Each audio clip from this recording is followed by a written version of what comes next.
back on my milk now. I've been through some months with broth and some very deep healing, I think, and I'm back on the milk. I've gone straight into the milk diet, which is drinking a glass of milk every half hour, so you're getting about 6 litres of milk a day. So good. I'll speak more about this. One absolutely powerful thing about this milk diet is its simplicity. It's so simple. You don't need anything extra. You're getting everything you need in your milk. You just have to drink it very slowly. And some people use a straw, so you're really getting it into your stomach slowly, because that's the way the stomach works the best with it. So, first of all, thank you all for being there, and thank you for being a part of this channel, and all your beautiful comments. There's been some emails and also all the comments here under the videos. It's just really, really beautiful what you share also. So I don't answer all of you, but just know that every time you send something from your heart and you're sending love to me, it's really, really special. So thank you so much. And if you wish to send me an email, please send to the Gmail one, because I have another email, but I'd rather have you send to my Gmail, which is livingtolove@gmail.com. So this is just really an update, because I've made different videos and there's so much I want to share, but sometimes it's just I go into different themes, but sometimes it's good to just make an update. I think just have a bit more milk.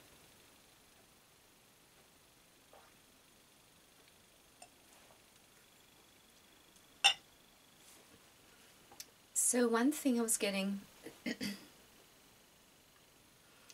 I've been getting these days, which I think is really, really a big part of my life right now, and it might be for you, and I've spoken about it many times. It's about being true to yourself, about living your life where you really feel that you're being honest. The truth shall set you free. And the truth is really, really the only way to go if we wish to live a really deeply joyful life. And I think for myself it's really, really difficult. It's not easy. And that's because I feel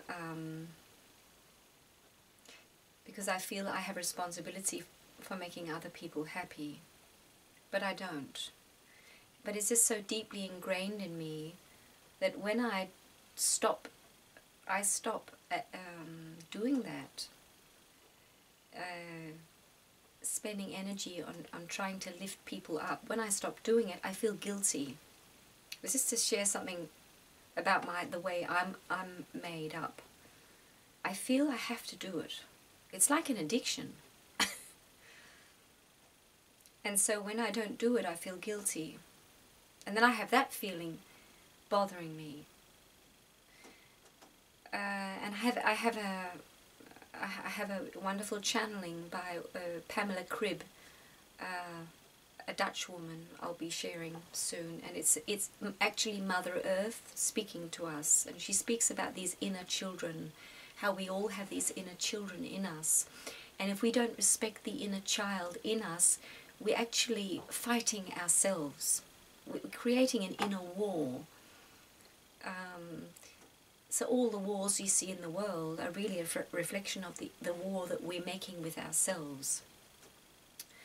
So no matter what has happened in our life, and whatever situations there has been, if we don't live truthfully to these inner children in us, these inner aspects of us, we're simply creating more pain on earth.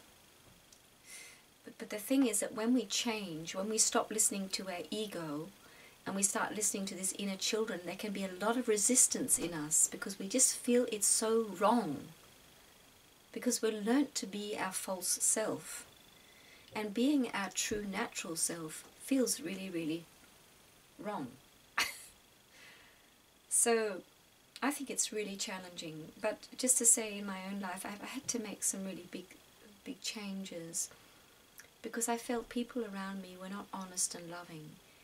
And I mean, if you're in a relationship and the person you're living with is choosing on a subconscious level or whatever, is choosing to not be honest and loving towards you, I'm sorry, but the best thing is really to go, leave, stop the relationship, because the person is stuck.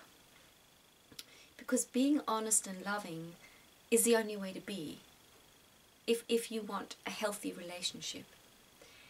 And that's just speaking about from the other person. So I just, things got so bad in my own life. I'll just get my cover on here because I'm looking after myself. See, that's one of the things I feel my inner child says, you must look after yourself. You must be deeply loving towards yourself. It makes me feel so good when I do that. And I go too far and too often without doing it. So anyway, just going back to my thing. Because I've been so used to people being in people around me have been in immense pain. And I can nearly feel I'm crying just by saying this. Because ever since I was a baby, I could feel people around me were in immense pain. And I felt it was my duty to get them out of their pain. And somewhere to some degree, it has been my duty, not to get them out of the pain, but to help them. That's some of my soul mission, is to be a light in their darkness. But now I'm nearly 55.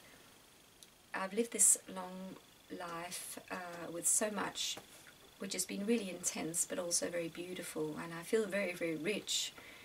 I have 4 beautiful children, and it's very difficult because there's very little contact and so on, but all in all, I feel it's been such a beautiful life, but very, very intense also, and very difficult. And so where I am right now in my life, or these last few months, I was slowly waking up because people around me were continuing to be dishonest and not loving. They were not wishing to have a good connection with me, and that is a very clear sign that the person you're with, whoever it is in 3D, as they call it, and they don't wish to get out of it. It's a person who doesn't wish you to be you. They don't wish to be themselves. They don't wish to relax in themselves and enjoy being themselves. They don't want you to be yourself, and they don't want a good, honest communication. That is the pure, clear sign that somebody wishes to awaken, and they are awakening, is that they are honest, they are loving, and they make an effort to have a good communication with you because they want you in their life. They value you, and they value honesty. They value themselves. So I could see that many people around me were not doing that, and I was so used to it. So it's just like, it doesn't matter, I'll be okay. And it just got worse and worse and worse. And then suddenly I felt God shouting into my face, do you really deserve this? Is this really what you want? And I just felt my soul say, no way, no way, no more. I deserve to be with people who are loving and warm and honest. And I'm not going to live one day more of my life in any other relationship. It doesn't matter with who. And that was enormous for me. And it was really my inner child, the inner angry child, and also the inner joyful child, the inner truth of me saying, no more, no more, it's not okay, I can't do it anymore. And whoever wishes to live that way, where there's not honesty, there's not warmth and love, and there's no good communication, I still love them, but I can't interact with them. If I have to, it has to be very, very, in a very, very little way. I mean, could be a neighbor, could be somebody, that doesn't matter. You just be friendly to them, that's okay. And you can accept much more. But with people that you're close to, the whole thing of honesty and being good to each other is just fundamental for me. And I can't live without it. So the two children I am connected to, I've just said it very clearly, that this is the way it has to be for me, because that's the only way I can function. And I love them, and they are so dear to me, and having an open connection with my children is just so important. But I can't force it, because if they don't want it, I will still love them. I'll never stop loving them. And I have to respect if they don't want to be connected to me.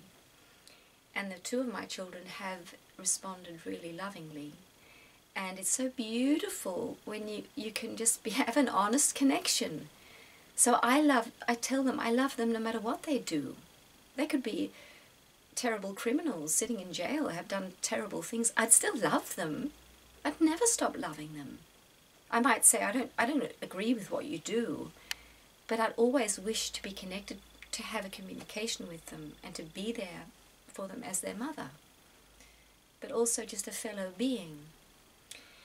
So it's so beautiful when the connection is honest and loving, and it's such a relief for me to finally get to the point in my life where I dare to say, this is the way I want to live, and I will live. So, yeah. So it's just really, really, really good. It's and if you feel that in your life, that you have this deep wish, but you just don't dare to follow it, and know that I don't think it's easy, but the more you just keep at it, because it's your inner truth, your soul being wants the space. It wants to be here instead of your false self. And our soul only wants love and honesty and good, healthy relationships. So this is so beautiful. So I wanted to share that. And another thing is about a completely different subject, about my dogs, who many of you have loved to see. And my black dog I don't have anymore, because he was very sick and has been for about a year. He's sort of got worse and worse, and I tried different things, and one of the things I learnt on my path, this is just a completely different subject, one of the things I learnt on my path is that giving dogs fermented cabbage, so sauerkraut, just a very simple sauerkraut, you can make it over 3 days. It's very, very quick to make, and you just have it in a plastic bag and just keep the air out. I'd give them a handful. I give the one I have who's still alive, I give a handful every day, and that seems to be very, very good for them. And also with the meat I was giving, it was too fatty. So actually dogs need lean meat, and I've started giving a little bit of the kibbled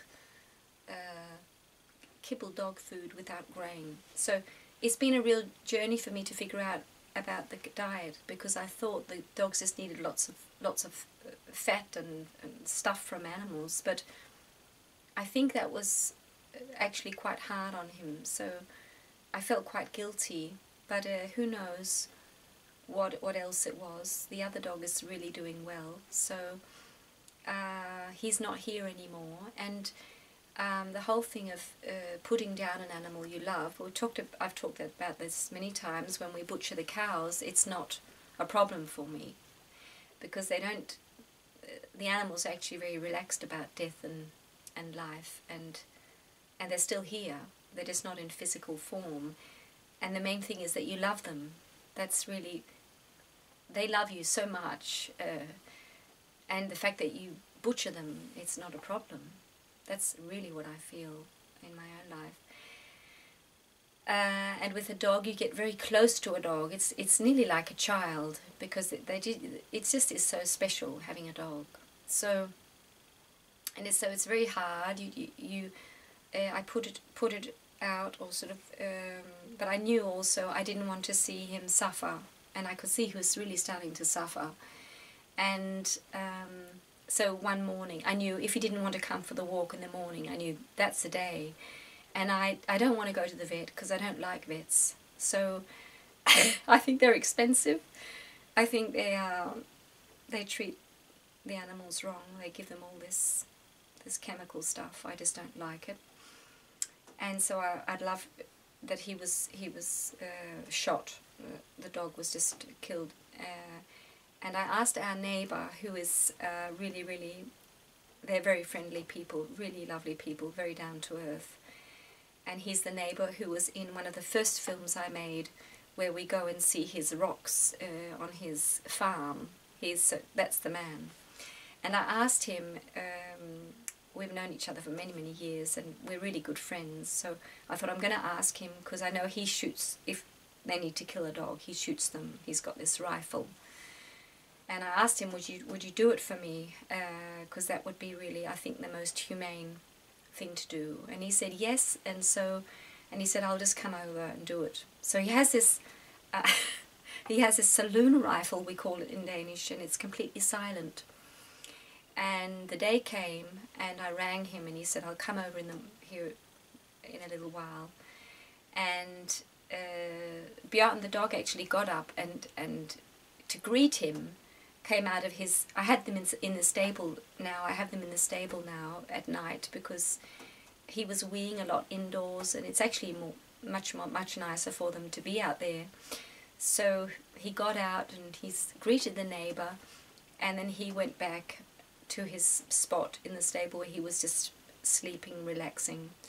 And the neighbour went in, said just stay out, and he went in, and the dog was just more or less lying there waiting for it to happen, because he wanted to go. And he shot him. It was completely silent, and he was dead straight away. And it was actually really beautiful. So yeah, it's really sad to say goodbye to an animal you really love, but it's so wonderful when it's so peaceful. And I sensed very much his soul, and he's with me now. They say that the people who can really connect with the souls of animals, say that they'll never leave you. And he was just relieved. He was so relieved when I had it done, because he wanted to get out of that body. So yeah, it was really good. So after about an hour or so, I took him, and I could just, he wasn't stiff. I think they get stiff just for the first hour or so. I can't remember, but anyway, he was completely sort of soft, and I dug a deep hole and put him in there, and put some soil on and some big rocks on there. And it was just so beautiful, because it was just such a relief. And yeah, and he just kept sort of telling me afterwards that he was just like he was dancing around, because he was out of his body. He was detached from that body. And a beautiful thing, which was very powerful, I got up to the days where the day when this was going to happen, when I knew that he had to go. He kept saying to me, mission accomplished, mission accomplished. And so really what he'd come to do on earth was done. And a lot of what he came to do was to teach me to be me, really, and to stand in my truth. So, and it was done. because I had made some really big decisions in my life, and he had done what he needed to do. So that was, he could go now.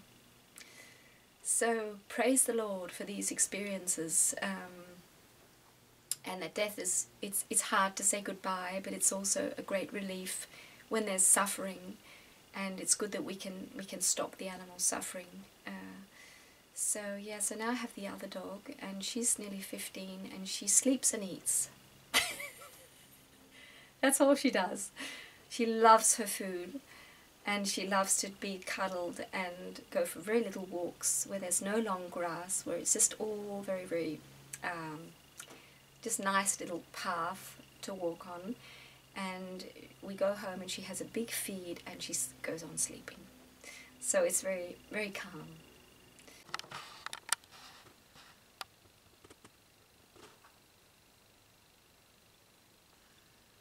So here's the other dog, Emmy. That's what she does most of the time.